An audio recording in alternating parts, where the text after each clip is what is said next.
let's brainstorm some ideas for Inktober 2024. It can seem quite overwhelming when you first see the list for Inktober, and 2024 is no exception. Some people are looking at the words thinking that there isn't much scope with them, but I would like to dispel that illusion and give you some ideas. Now, I'm not going to tell you what to draw, I'm just going to give you some different avenues that you could go off down, and you will find that you might even come up with some that I haven't thought of, more than likely. So let's start with the first one, which is backpack.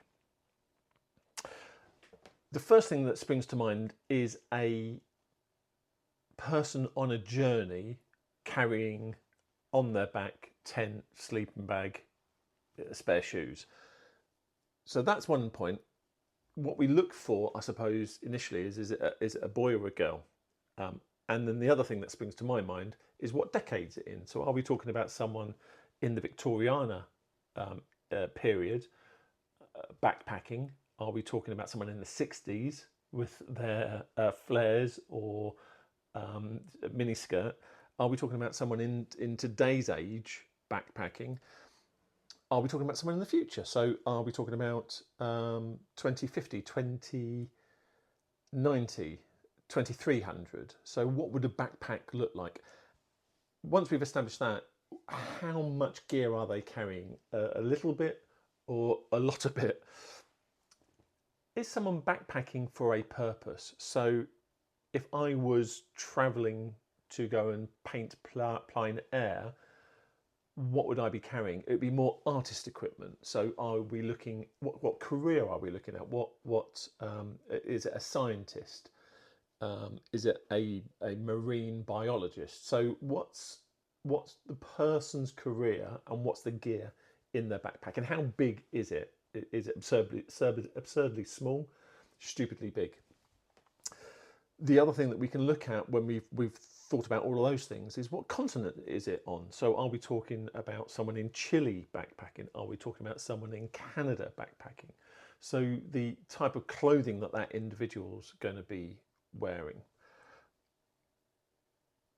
The other thought that came to mind as soon as I thought about backpacking was a beast of burden. And the first thing when I thought of that was the gold rush. So those people out in California rushing to stake a claim, they would have dragged behind them a mule or a donkey perhaps, and on its back would have been the accoutrements for that person's profession. So what other people need a beast of burden with a backpack? So a camel, a horse, elephants I think have been used, would be used, llamas. And then you could drop reality for a bit and say, well, okay, what if someone was in Antarctica and their beast of burden was a polar bear or a giant penguin? Or you go back in time, perhaps we've got a beast of burden that's a mammoth, or a beast of burden that's a great sloth, a giant sloth. I think that in Australia they used to have them, they're extinct now. So you can look at kind of what beast, is it a real beast? Is it a extinct beast? Is it a mythical beast? Is it something that you've just made up?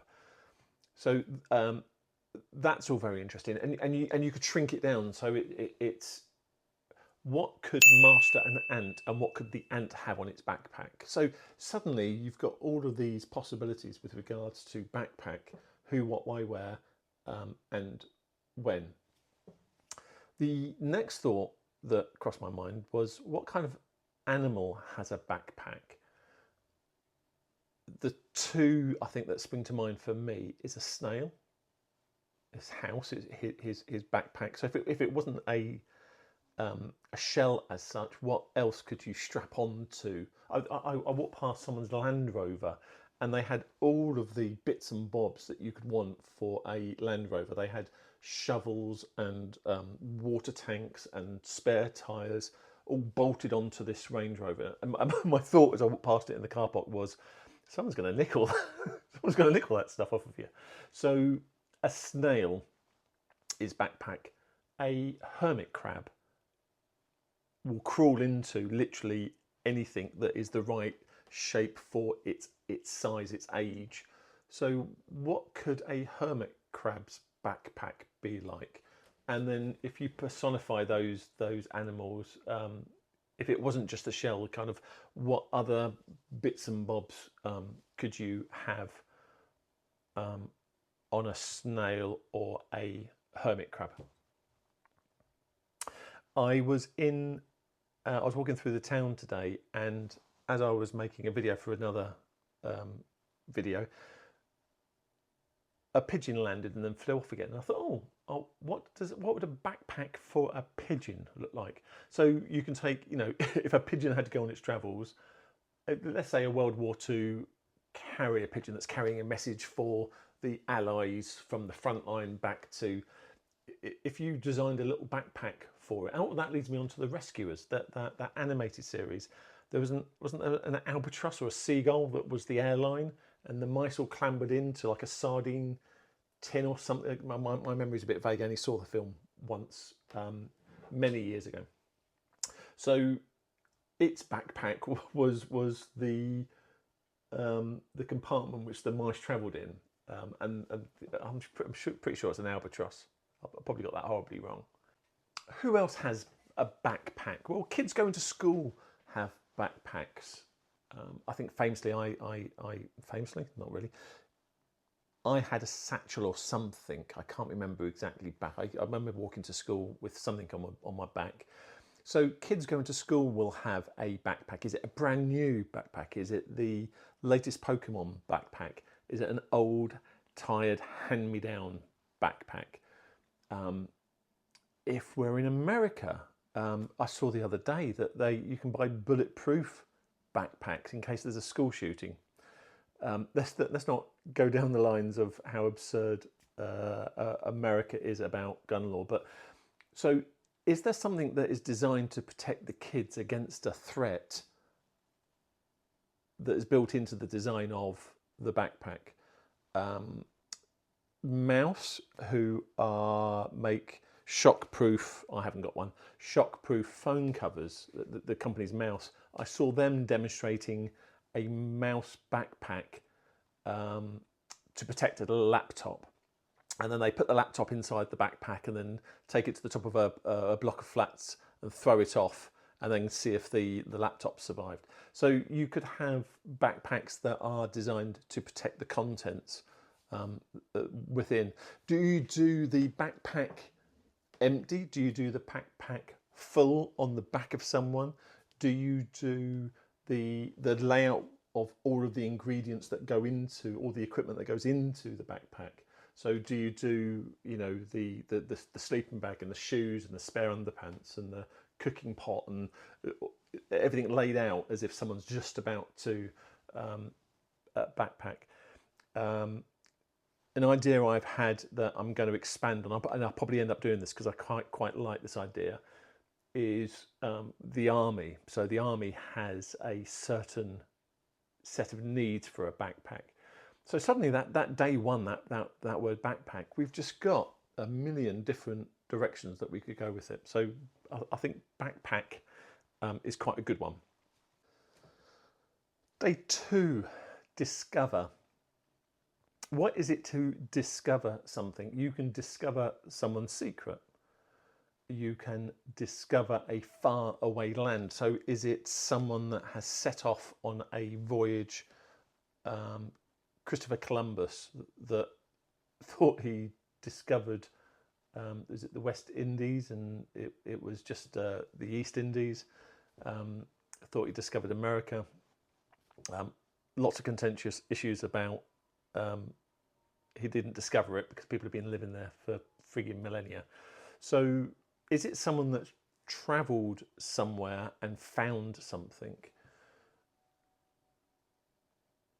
Is it the person that was looking through a telescope at the night sky and discovered a star, discovered a phenomenon, discovered a black hole?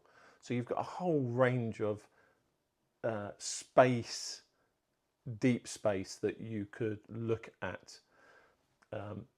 Discoveries happen in the laboratory. So discovery of penicillin, or the cure to a disease. So the discovery of, some of them are by accident, some of them are a dedicated pursuit of. So the discovery of a cure to something.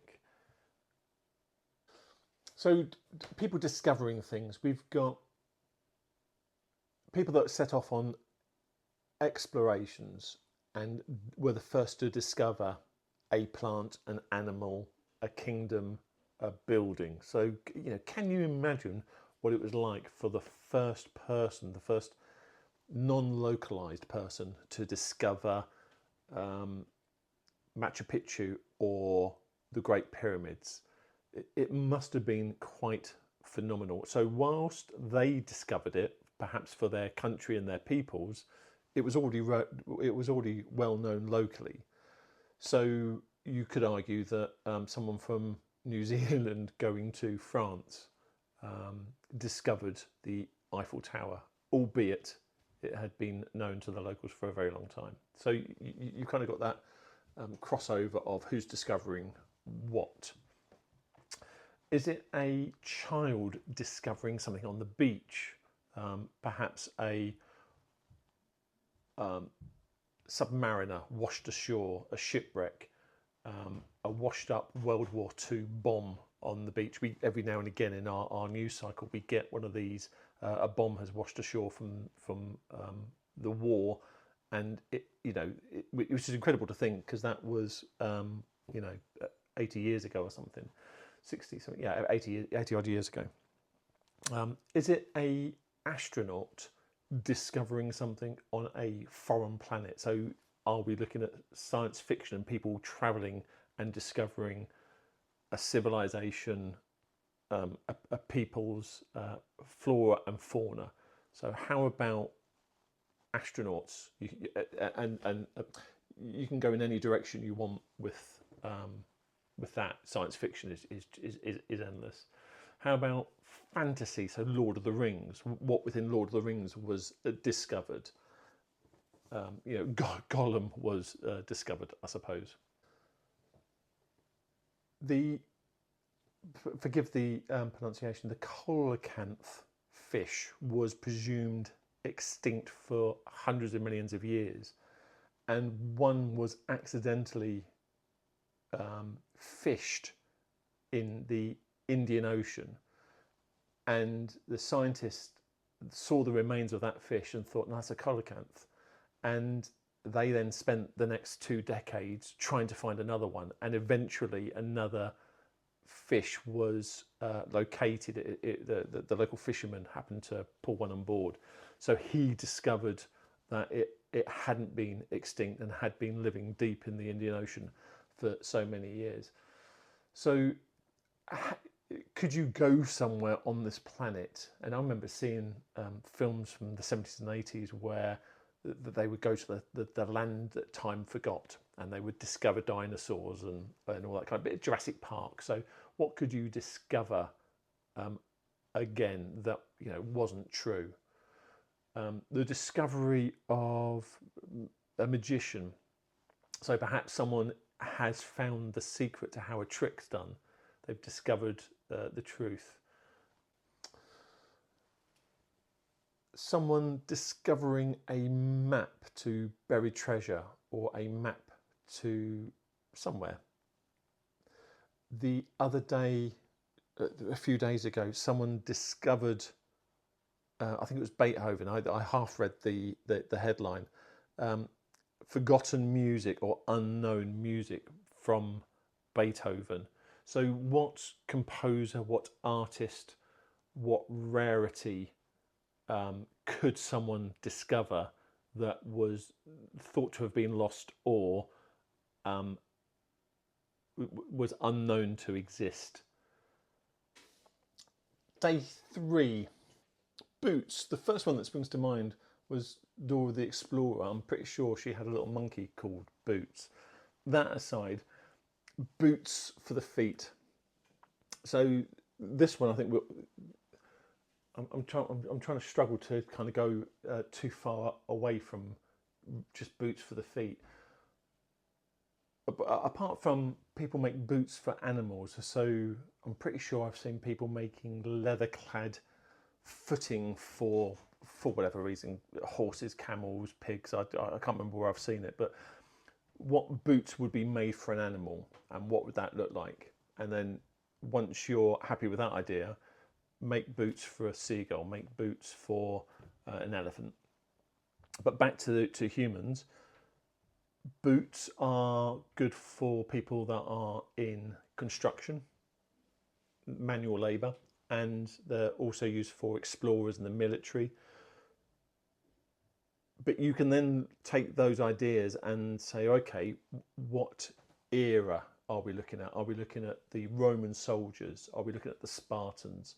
Are we looking at a futuristic military boot? Are we looking at today's boots? Are we looking at the boots that they had in Vietnam? So you've got the military aspect of boots on the ground. Are you just going to do a picture of all the stormtroopers in Star Wars, boots on the ground, soldiers on the ground? They would have had boots. So you could look at Star Trek, Star Wars, Battleship Galactica, whatever the genre is that from a science fiction or a fantasy point of view. So the trolls in Lord of the Rings would have had boots. You know, there's so much that you could do, and it could be a close-up of the boots smashing into the mud in the middle of a battle. It could be them being buffed and cleaned. I remember seeing some films back in the 70s and 80s that didn't really glorify war, and it was the brutality of it. And you'd have someone spitting and polishing their army boots for the mean sergeant major. So the military aspect, you've got just the explorers aspect. So people that hitchhike, people that hike up a mountain, the explorers conquering Everest. There's one. Let's just nip back to backpack. Sherpas carry all of the gear up the mountains. So is it a Sherpa on the backpack? Is it a Sherpa that's carrying all the gear for the posh English bloke that's smoking his pipe and leisurely strolling up Everest, and this poor bloke behind him are laden down? So boots. So is it the boots that a mountaineer wears, or is it the boots that you might wear in the Arctic or Antarctic or in the desert? So again, we're looking at professions.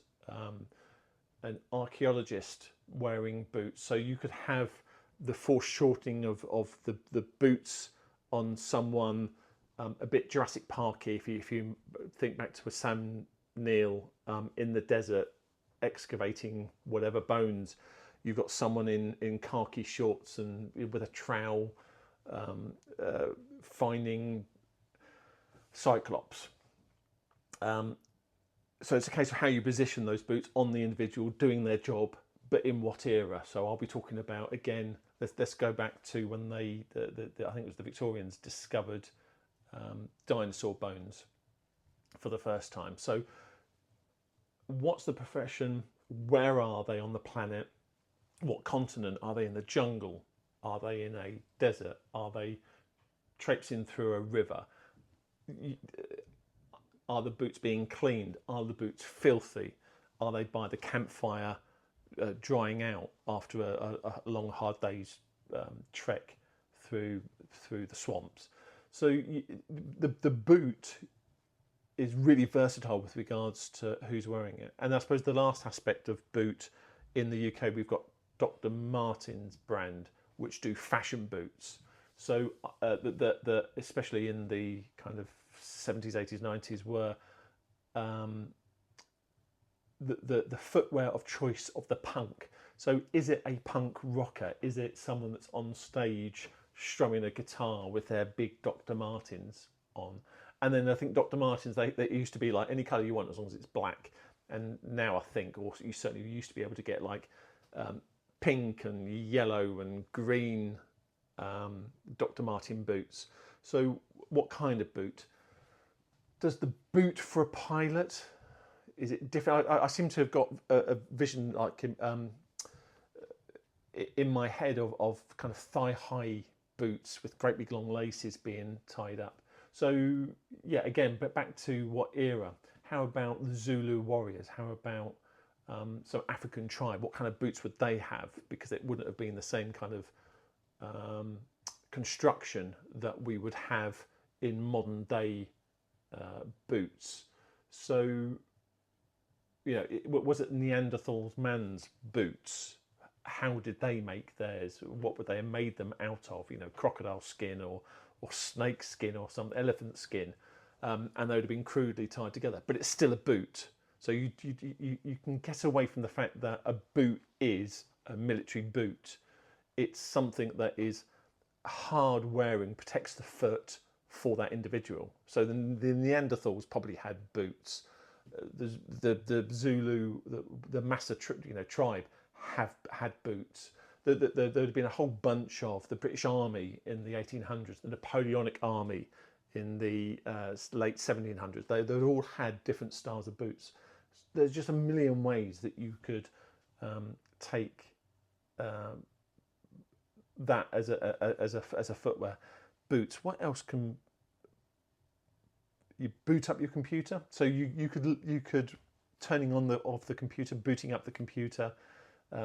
He boots the computer up, so you could kind of go a bit lateral and do that kind of thing. Booting up something. Boots is to kick, I suppose. You could look at he booted him. He boots. So maybe kind of the kicking of one individual of another, the one individual of a thing. He boots the football into the goal. So yeah, that's a good football boots, sports boots. What an idiot! So again, what sport? Who's wearing it? What's the occasion? What era are we in? Is it a made-up sport? I remember watching a film when I was a kid called Rollerball, and it was all about kind of this kind of like death derby rollerball kind of hockey come football come death thing. So what kind of boots could be worn in what sport? By are the trolls playing football with human heads? What is the sport? Who are the people? And again, are they nice and clean? Are they dirty? Is it the boot boy? Is it the boot room? The boot room. Okay, so horse riding. If you live in the country and you're well-to-do, you would have a boot room, so that when you come to the back of the house, you take your boots off in the boot room to keep all of the dirt and the muck in that one room. So you derobe your feet, and then you enter the rest of the house. So boots in the boot room. Boots, the brand. So in the UK, we have a pharmacy brand that sells cosmetics, pharmaceuticals, and some other things. So Boots as a business, that would mean a lot to someone in the UK. The American market probably are going, what's he talking about? So Boots as a business in the UK. And again, when was it established? So that probably goes back to, I'm going to say the early 1900s. Boots as a brand. So what did that first Boots pharmacy look like? And I'm pretty sure the person that set it up was literally Mr. Boots. So what did he look like? What did that shop look like? What era was it in? What town was it in? So you could do something that is just an homage to Mr. Boots. Yeah, that's probably all I've got on Boots, but there's a whole ton of stuff that you could do with Boots. Day 4, exotic. So what does exotic mean? I had to look up the dictionary definition, and it just means of a foreign place, something that is not within your culture or your locale. So anything can be classed as exotic. So in the West, in the UK, so I'm speaking from the UK point of view, we would look at budgerigars, we would look at orchids, we would look at Amazonian tree frogs. There's so many animals around the world that you would class them as exotic because they're not the flora and fauna that you're used to. So literally, if we go to the Galapagos Islands are a set of islands off the west coast of kind of Venezuela, Chile, in South America. There's a whole, because it's an isolated group of islands, there's a whole set of species there that are unique to those islands in every sense. The reptiles and the insects and the birds and the mammals have grown up in isolation and haven't been able to get off the island and interbreed with other. And I think the same can be said for Madagascar. So there's species there that are exotic, very exotic to the rest of the world.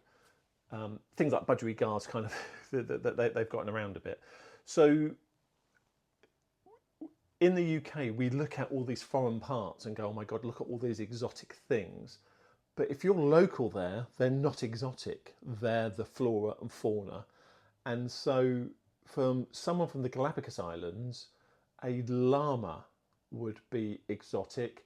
A British pond frog would be exotic. You know, a British swan would be exotic. So it depends what viewpoint. Are you looking at the viewpoint of you looking at cactuses or cacti? Cactuses, cacti? Are you looking at cacti? Are you looking at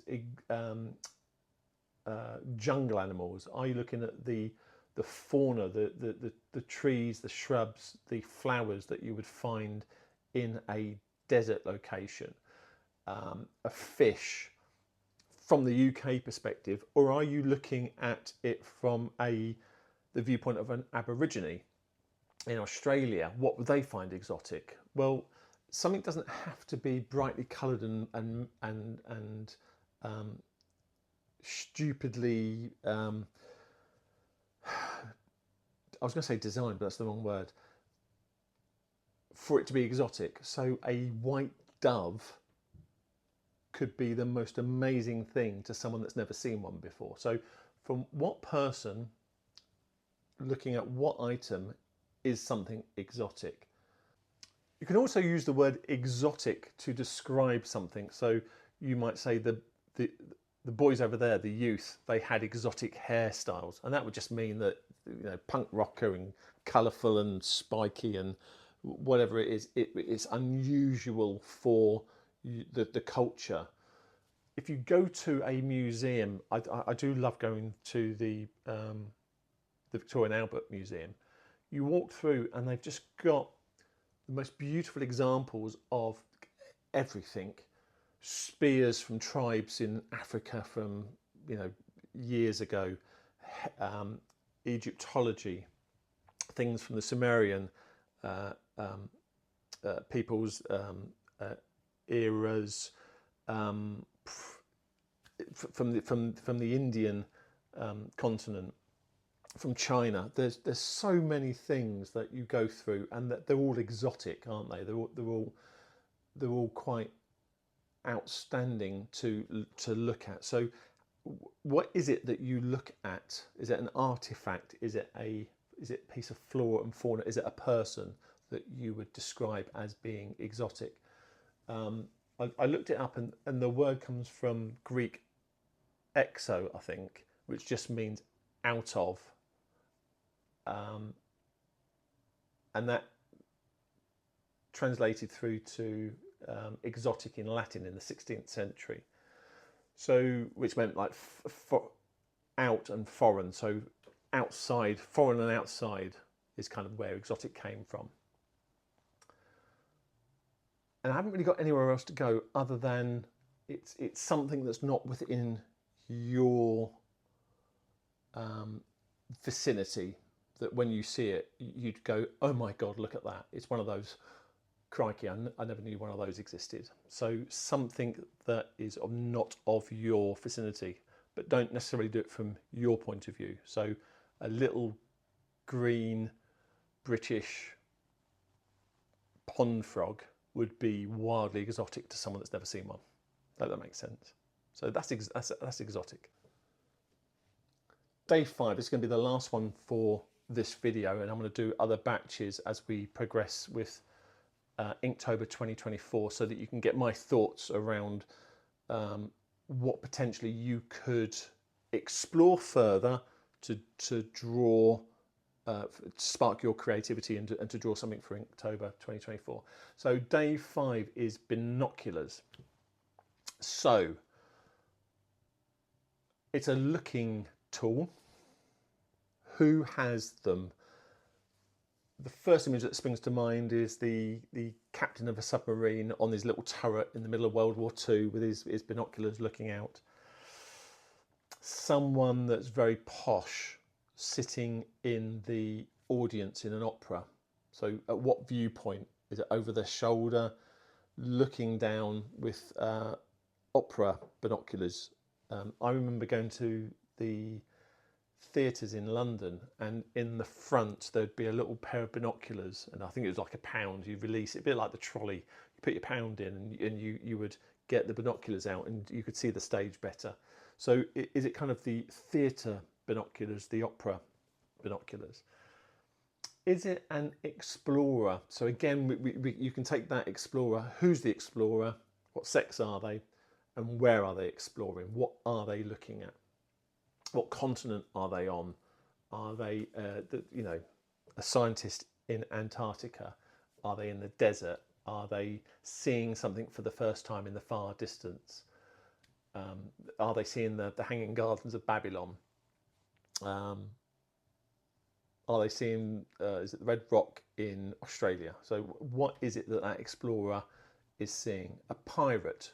Classically a telescope, but I think you could get away with binoculars. So a pirate, or someone fighting the pirates.